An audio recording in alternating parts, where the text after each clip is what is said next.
So, as I say, sorry for the slight technical hits, but welcome to SalesTV, the first episode today. We have another one later in the day for primarily the Americas, and we will hope to welcome people from Asia and Africa in the different time zones. Today is World Mental Health Day, so we will be talking a little bit about that, even though we've talked about it, I think, fair to say, on previous occasions. But we also look today at a non-political way, and our hearts go out to everybody involved in the Middle East situation on both sides of the conflict, and we hope there is a speedy end to that and a very limited loss of life. Joined here today in the Grenville Turner Studios at Cranfield by my co-host Alex, and in the green room we have Adam and Tim as well, so they are here. And we've also got two fantastic guests as well. So, Alex, why don't you take us through the show? Yeah. Good morning, everybody, and welcome to SalesTV. As Andy said, my name's Alex Abbott. I'm founder of Supero, and Supero are social selling experts. The topic today is particularly important to me because what Supero's mission is to eliminate poor mental health in sales. And so, I'd like to bring on our first guest. As Andy said, we have a double header today. We have our first guest talking about mental health and well-being in sales. And our second guest, Tias, talking about, for sales leadership, how to obtain support from HR to ensure successful talent acquisition in sales. So without further ado, Ram, welcome to the show. Do you want to tell us a little bit about yourself and what your role is at the Institute of Sales Professionals and why mental health and well-being is so important to you? Sure. I am actually the co-chair for the Mental Health and Wellbeing Committee for ISP. For all my sins, I have actually been working in this area for almost 30 years. And we've been measuring experience, or what we used to call it earlier, as to how people are feeling, and use that information to help companies improve performance. In ISP specifically, what we are looking at is creating a well-being pledge for organizations to sign up to. And then we want to ensure that they all adhere to what they have signed up for, in a way that it is easily applicable to all the aspects of sales. Does that answer your question, or do you want me to elaborate? It does. So So I have another point for you. What do you think is the biggest cause of poor mental health in salespeople today?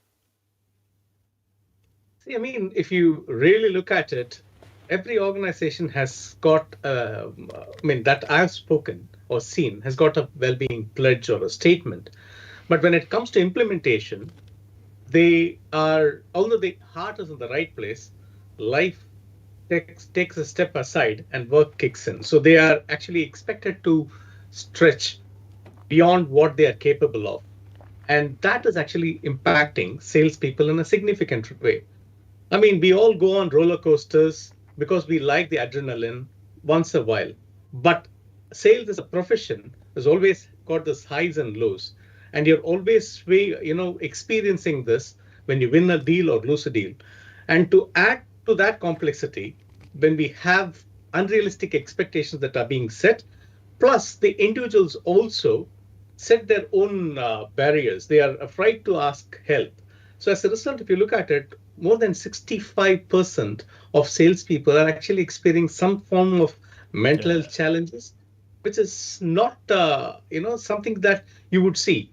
I mean, according to stats, UK averages, 2 out of 5 have a mental health challenge. But when it comes to sales profession, that's far higher. So that's why we need to actually look at this much more seriously. Yeah, I was reading some research from the World Health Organization about the fact that 1 in 8 people around the world are suffering with poor mental health. And if you look at the work that Jeff Risley is doing, the founder of the Sales Health Alliance, Canadian-based company, he's been surveying salespeople, I think somewhere between 700 to 1,000 salespeople around the world.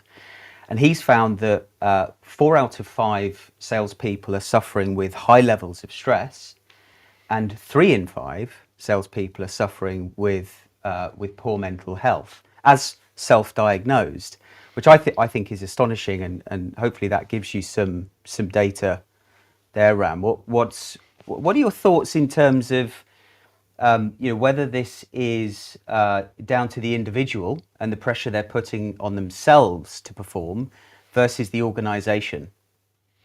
See, I mean, wherever I have seen things work is basically where the organization actually takes the first step. The leaders have to demonstrate their commitment towards, taking well-being seriously. And during COVID, we had so many organizations and especially leaders coming out saying that they had mental health challenges and dealing with it, and how they were able to overcome those challenges. So that set some war stories, which inspired people to open up. But then post-COVID, we all forgot what we went through. And as human beings, we tend to forget things very quickly. So we went back to our old ways and we started looking at, how do I get back to my old performance style rather than reflecting on how is it actually compatible with my life. So an organization has to take the first step. And when I take the first step is basically I read in a this was, I think it was Aon's well-being survey globally. They say only 43% of organizations have a well-being strategy, and they're saying that they're investing a lot of time and effort, but it is not clear where the impact is. It's like the old adage of marketing. I don't know which 50% is working. So they're actually spraying and praying. So that is again another challenge. And you have a well-being pledge, and most of the times it is created without involving the team. So they come up with a pledge which they think is what would serve the purpose. But in reality, they don't then follow that through to how is it going to be lived? How are you going to monitor and measure and manage that set of pledges that you have published it? So I always love the Simon Sinek way of looking at things. Why, how, and what. Why is basically the purpose of why do you have to care about your salespeople's well-being? What are the things that you're going to be doing, which is basically a pledge or statement, and what are the specific things that you would do or not do to ensure that you live by those pledges. And that's where there's a missing gap. And now when it comes to individuals, again, we all live in a macho culture. If you want to show that, I cannot be broken down.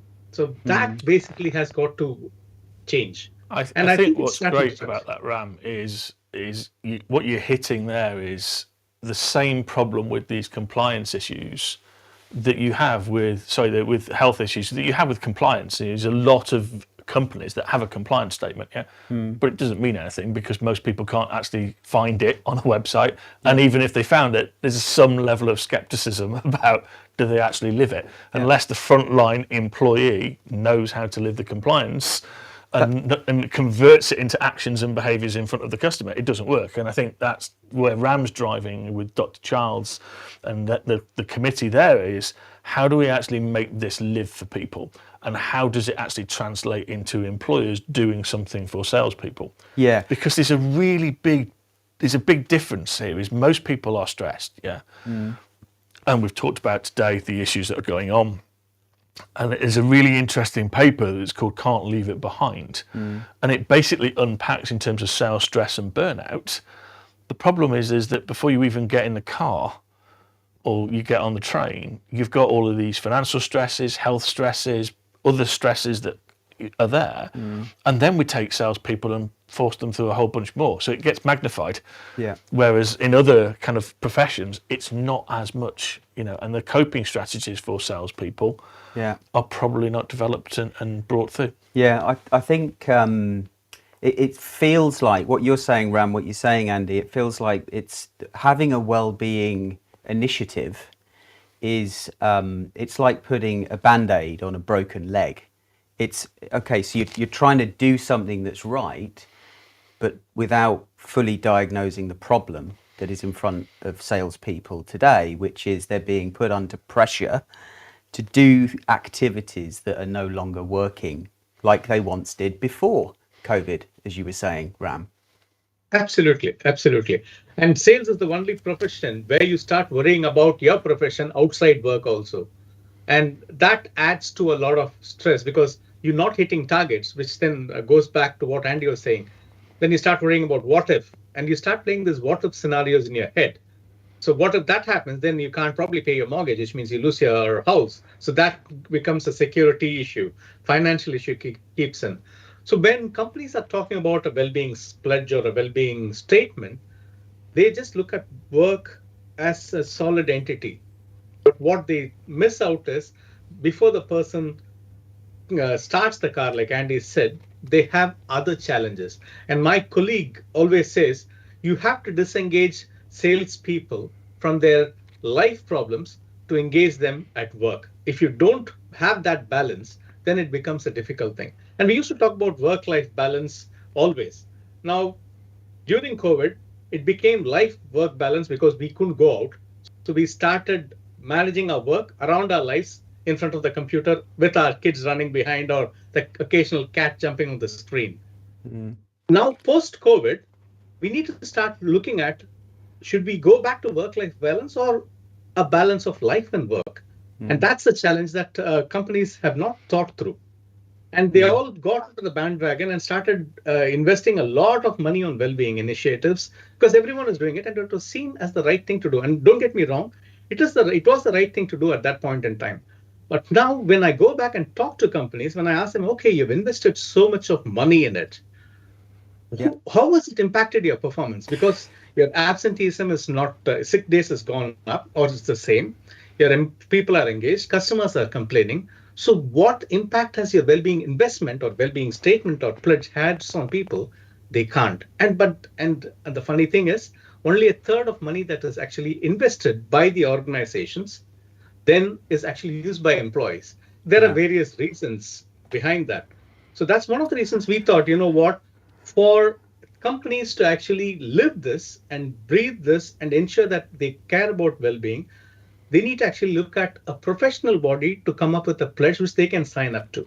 And why do that? Because it actually gives credibility and expertise because a professional body is doing this and employees then start trusting that initiative much more than what the organization is saying. It allows you to compare and do a lot of things. You can create benchmarks and see where you are and so on and so forth. So Ram, sorry to cut in there, but what I'm hearing is that organizations need to do more. They need to put the well-being of the individual at the heart of what they're doing.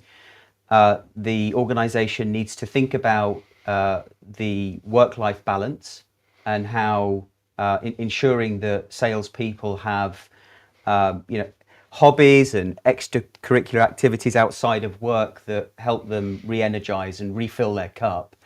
But I can't help but continue to think, as I hear you talking, Ram, the real problem that is affecting salespeople's mental health, which is, buyers no longer trust salespeople.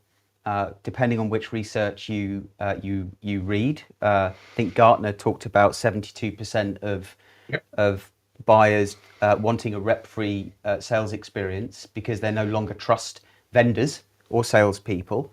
So what can we do? What should organizations be thinking about in order to adapt their approach so that they can be trusted again by buyers and enable salespeople to have rapport building conversations that are meaningful as opposed to this constant barrage of insight-led noise that buyers no longer listen to? I mean, just jumping in there before Ram answered, but I think Tim looked at that with Eric Stein last week, and Eric Stein nailed something in one comment, which is there's a low barrier to entry for salespeople. Yeah. There's no qualification for it. There's not necessarily, in America there's a lot more, but there's no actual university pathway for learning. Anybody can effectively pick up a bag, pick up a set of car keys, pick up a map, territory, and off they go. And that's a big problem because there's no such low barriers of entry for virtually anything else. I mean, you don't let somebody come in and rewire your house unless you're pretty competent that they are a competent comfortable that they're a competent electrician. Yeah, Otherwise, they'll burn your house down. Yeah, but actually, that competent electrician can go out and sell something tomorrow because there's no barrier. And I think that's this thing, isn't it? Where how do we change that barrier to entry positively to say, you know what, I am professional and I am capable of doing these things. Yeah. And then actually, I think to Ram's point, then you start to tackle things like imposter syndrome, where a lot of people who are very senior in another field have to go out and sell, and they feel really uneasy about doing it. So I think, you know, Tim, and it would be lovely to get his thoughts at the end. Tim and Eric nailed it last week, which is it's that barrier to entry which is so low that causes a distrust. And if we can change that, it also, and I'm interested around, changes the perception of pride in people. Yeah. I feel proud. Absolutely. Yeah. Absolutely. I mean, as you mentioned, Alex, the problem is customers have stopped trusting you, because if you are stressed and you are trying to deliver something or achieve your numbers or hit your targets or make your commission, depending on whatever you are doing, you are focused only on that. So I read somewhere today, customers smell that desperation a mile ahead. So they know that you're not putting their interests in front of you, and you're trying to sell them, you know, because I've got a nail, every solution, or if I've got a hammer, every solution is a nail, is not what you need to be doing. So what happens when you are actually in a high stress situation like that is what we call as cortical inhibition, which is basically you are trying to do things. You're in the survival mode. So you actually go on doing what you think you've been doing always, and you think that's obviously got to get you results. Unfortunately, you have to have a moment. That's not going to work. You need to actually build that empathy and trust, which takes a long time, because once you lose that trust, it is very difficult to regain it. I mean, studies have shown that you need to have around 7 to 8 interactions, positive interactions, without you expecting something and doing something for the customer to build that trust and also demonstrate empathy. Only when you do that, they will actually let go of that fear, which basically drives them to not trust you, because they're thinking, why is he or she talking to me like this? What do they want at the end of this? And that fear prevents them from opening up. And that's where I would start the journey. So companies have to take the measurement from the customer side also, because I'm sure they're using NPS and so many other metrics. How are they actually using it to connect it with the performance of the salesperson and connecting it back to the well-being of the salesperson? And then go back and reflect, what can they do differently to give this person some safe space to learn, to make some mistakes, knowledge sharing. How much of that is happening? That's another challenge, because that's where we are all driven, and we want to be the number one and make the most of whatever we have. So you are competing against each other rather than working together as a team. And that basically is probably one of the fundamental things that needs to be addressed. And of course, lack of, people's perception of you don't have to be a professional to get into sales. That's something which it needs to be tackled. Yeah. I mean, getting into sales is easy, but performing and existing and surviving and excelling is the difficult part. Yeah. It's like anyone can get onto a roller coaster, but how many of them will enjoy it? How many of them will actually go again and again? That's the challenge. And salespeople do that continuously because they love that. What about the role of the interest? No, you mentioned something about team, and I know we've got another guest. So I'd love you to bring on your guest, because that issue about team, sales leaders can't do this on their own. So what supporting cast, what help do they need from the rest of the business? Yeah. Let's go explore that. Yeah. Why not? So our next guest, if we can bring Tias Hazebroek on. Tias, hello. Do you want to introduce yourself? I see you're in the car there, or your private office. If I knew I had another 20 minutes, I would have made it to the office, I suppose. But I stopped the car just to. It's getting a bit hot, so but that's okay. Okay. So my name is Tias Hazebroek. I started my own company roughly 3 years ago, and right now I'm working with a great company which is called Actito as head of sales for the emerging markets. Cool. Welcome. Thank you, Great to have you on the show today. And obviously you and I have worked together in the past. So transitioning on this topic of mental health in the sales force, and thinking about how if you look at the World Health Organization, they're talking about the fact that within the next 2 years, 27% of the workforce will be Gen Z. And I'm thinking about sales and mental health in sales, and the fact that we can see with Gen Z that they're more receptive.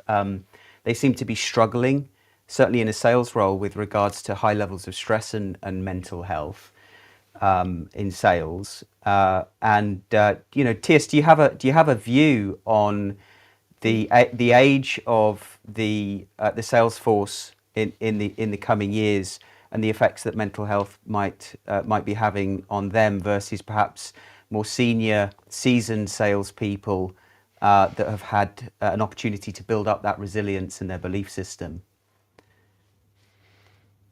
Well, that's an interesting walk you're taking there, because on one hand you would say seasoned sales people would have their own network, accessibility, etc., etc.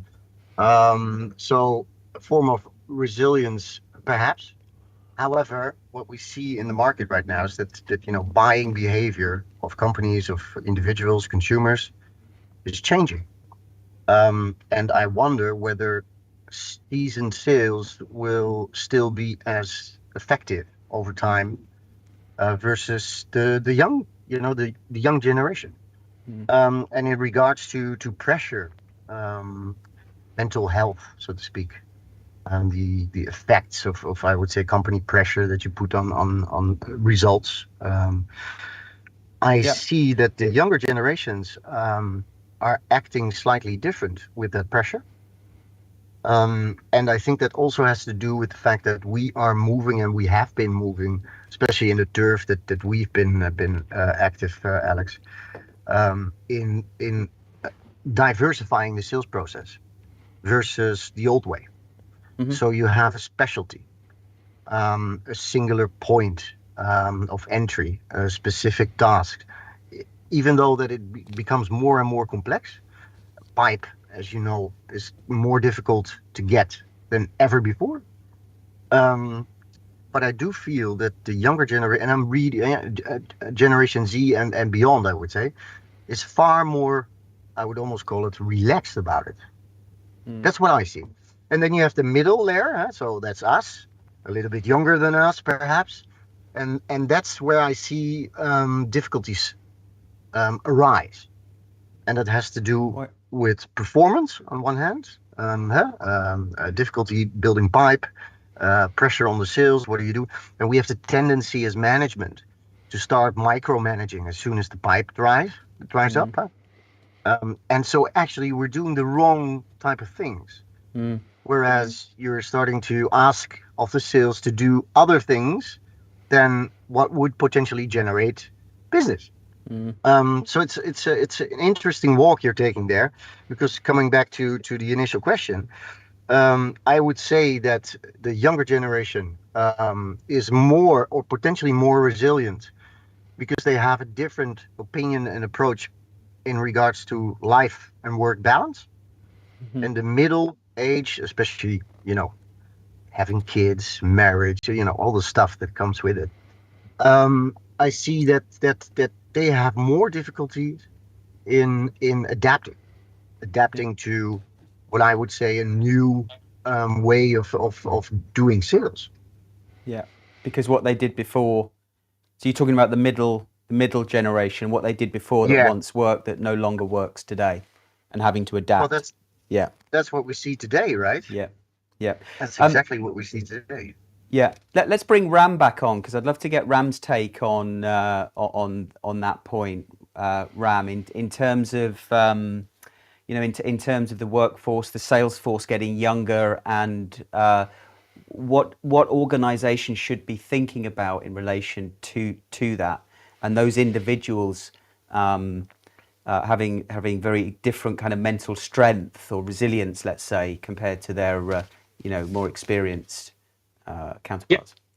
Sure, Alex. I mean, as Tias mentioned, this generation grew up with internet, with smartphones, and they can get a lot of things done effectively than what we middle-aged people can think of even doing or achieving. And their approach to life and work is totally different. It is, we see, at least our generation is seeing, work and life as inseparable, and we have to work, and life is happens. We talk about retirement and other things and what we will do or we can do after we retire. But this current generation is not like that. They want, work as a means to support their life. So their approach to challenges, their approach to what they want out of work is also changing. And companies have to become cognizant of that. And if you look at recruitment strategies that companies are employing, they are now being more mindful of what these people want and trying to build that. So one of the things I read somewhere recently is where they talked about the youngsters, the millennials or the Gen Zs. They are looking for companies that care about their employees. So do they actually have a well-being culture in place? Do they actually care about them? How evidence it? Show me it's like, show me the money, Jerry Maguire, show me the proof is what these people are asking. And that's not actually, and as Tia said, the senior leadership and the middle managers or middle-aged people have not woken up to it fully. And given that we have got probably less than a decade before, these guys come into workforce full steam ahead, we'll have to make those changes now. Yeah, and that's a big challenge. I'd love to get your view on this, Andy. I read, and I've seen the presentation from a guy called Dr. Julian Birkinshaw, and he did a load of work back in, I think, 2014, where he looked at what is the competitive advantage for businesses today or back then. And he was saying that we've come out of this knowledge, this knowledge era, or we're coming out of this knowledge era. No longer are we in this era or this place where insight and how great your insight is, is no longer gives you the competitive advantage, and it's more an democracy and your shared values and beliefs that really count and provide or will provide organizations the competitive advantage in the future. And when I think of that, I think about people and the individuals providing that competitive advantage, not necessarily the organization. You familiar with his work, by the way? I'm not overly familiar with his work. I've kind of seen those kind of studies come out. But when you then make that connection to people, that's it. I mean, the very, very basics, most organizations can replicate their competitors' products. Yeah. Most organizations can replicate the platforms that they use, the pricing strategies and the processes. The bit that they can't replicate is the person. Because the person that works for you can't obviously by logic work for anybody else. So to what Tias has said and what Ram has said is, fundamentally it's how you help these people turn up to be the absolute best version of themselves that they can be. And we don't tend to do that. And I think Tias mentioned that, and I'd love to get him back on, which is, we tend to get stressed as managers. And then, Tias, you were saying, we then start to micromanage, and then you start to get into a spiral. So tell us a bit more about what you see there. You're absolutely right, by the way. So well put. What I see in day-to-day basis is that we have the tendency to, which is logical, right? So when business is dropping, when everybody's under pressure, operations is screaming, saying, "Hey guys, where's the business?" People are getting fired because there's insufficient profitability. That's when shit hits the fan, right? So the CEO wants to know exactly what's happening. The CFO wants to know exactly what's happening.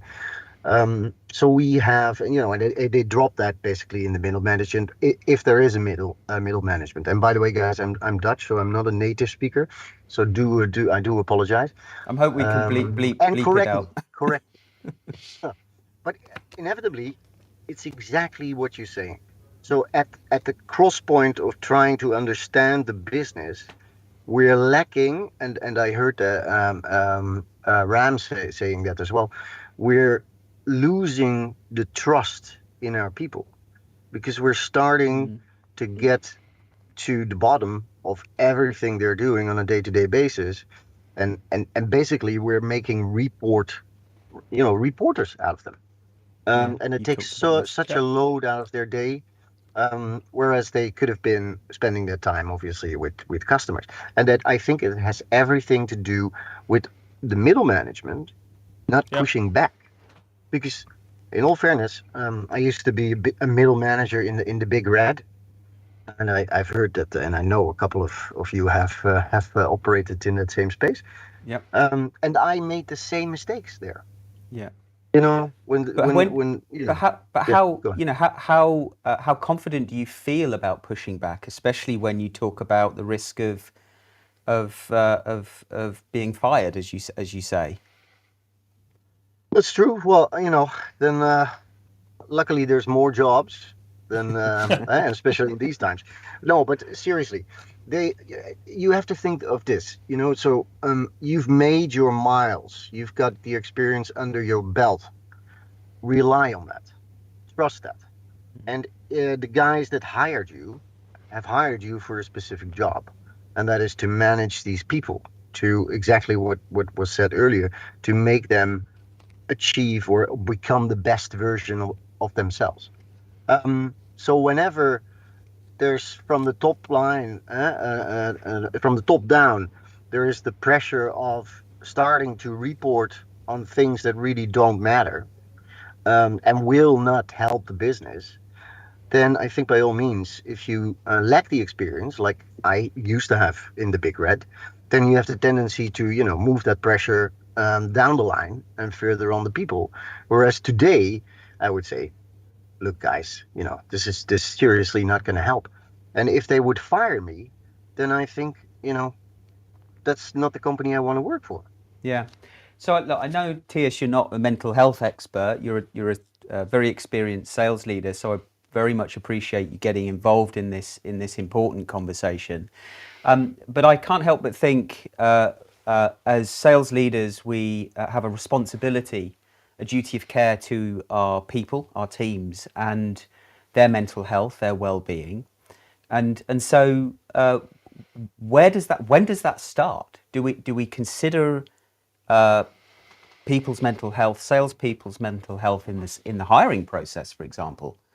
And do you, as a sales leader, feel confident that you're hiring, mentally resilient people? You're willing to adapt and provide well-being support to the people that you're hiring. And where do you bring HR into this? Do you see HR playing a role? That's quite some questions. Um, so let's start at the start. So when you're starting to recruit someone, and let me be quite frank, I don't believe you are ever able to hire someone who's mental health resilient, I think you said, Mm-hmm. because inevitably you can't predict the future. So everything could happen, from a private thing, a marriage going bad, kids, urgently ill, all sorts of stuff that have an effect on, and that's not even work related.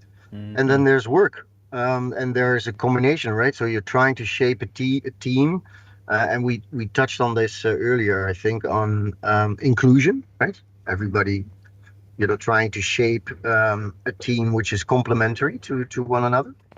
And I think it's really hard to be completely safe when you select someone. You can do everything you want to do out of the book, so you can do tests, you can do whatever, You can get the references. You have 6, 7 conversations with multiple people. You do everything from the book or out of the book. But still, there's always a risk. So Yeah. so that said, you can do as much as you can. And I think where does it start was one of your questions. It starts at the very beginning. Yeah. It starts the first day. It starts at the first touch. It starts with building that trust primarily. So that's key. If you do not build trust right from the start and give trust right from the start, Yeah. you're potentially facing exactly what we've talked about earlier, that But I people think, become detached. And that's I have a problem with my battery, guys, by the way. don't worry, it shows we're live, which is great. I think the thing that Tias has blown the doors off, to quote Michael Caine, is this lack of trust of salespeople by their own companies. Yeah. So the company doesn't trust the managers basically therefore get put under pressure to, inspect and micromanage the salespeople. And we talked about this with Adam a couple of episodes ago, which is, if you're a procurement person in that company that Tias has just talked about, you don't trust your own salespeople, so why would you trust the salespeople from your suppliers that walk in? Yeah. And it continues to kind of bring this kind of self-fulfilling prophecy of no trust anywhere of salespeople, either the ones that work for you or the ones that walk through the door to actually sell you something as an organisation. Yeah. And salespeople just end up going through the motions because it's an easy life for them with their manager, and it's not necessarily getting the results that the business needs. No, absolutely. But Tias, he's dropped off, so he's either his car's been towed away or his battery's well and truly gone. Yeah. So Ram, coming back to you, just give us a little bit more information about what you've designed with Dr. Childs. I know you're supporting Jeff, so the ISP is working really hard to support that survey and help gather even more data around Jeff that. Risley? Yeah. Oh, brilliant. So that's happening. But also, Ram, today you're launching the wellbeing standard for salespeople. So what is that, and why should we care? See, what we have come up with is basically to connect all the best practices that companies have from a health and well-being statements that they already have.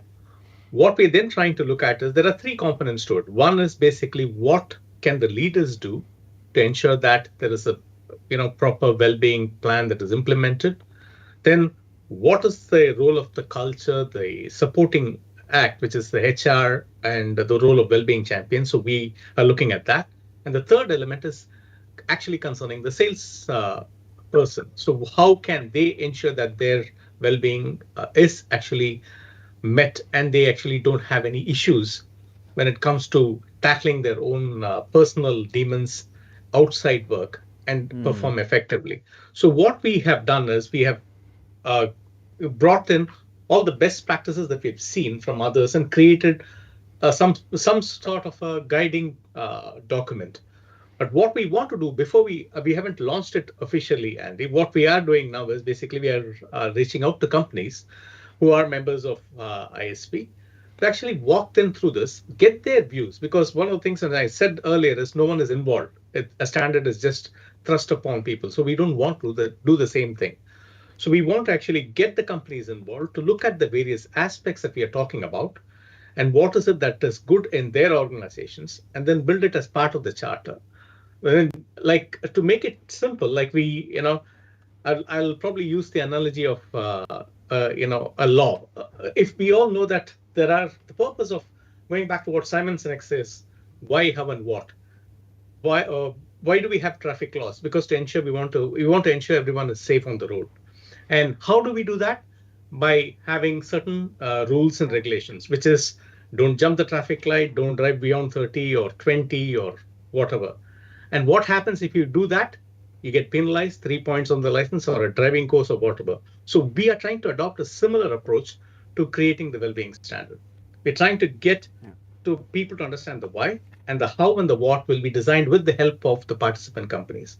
And then what we also want to do is, you can't manage anything if you can't measure it. So we're going to be actually measuring the well-being in depth any company that signs up to the charter will be asked to complete a simple 5-minute survey, which will give us the insights. And then we will provide them with some direction as to what they are doing to what people are saying, because we are trying to bring multiple perspectives. We talked about work, we talked about life. We are trying to bring all those and then give some feedback to companies so that they can act on it. So that's what we're trying to do. Because it's rather than just publish it as a standard or a pledge, we want to bring it to life by doing something with it. So that's what our plans are, Andy.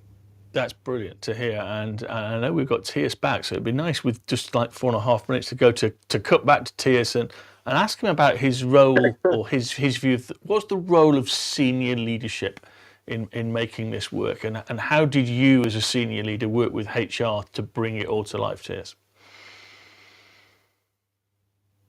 There's a couple of things I think over time that I learned that I could share with you guys, and you may obviously add to that. So I think one of the first things is you should definitely align what you're trying to achieve with HR at the very beginning, and that's about budget, it's about the criteria, the level of seniority, the experience, all of the, I would say, hard skills, and if possible some of the soft skills as well. And I think there's companies that do that really well.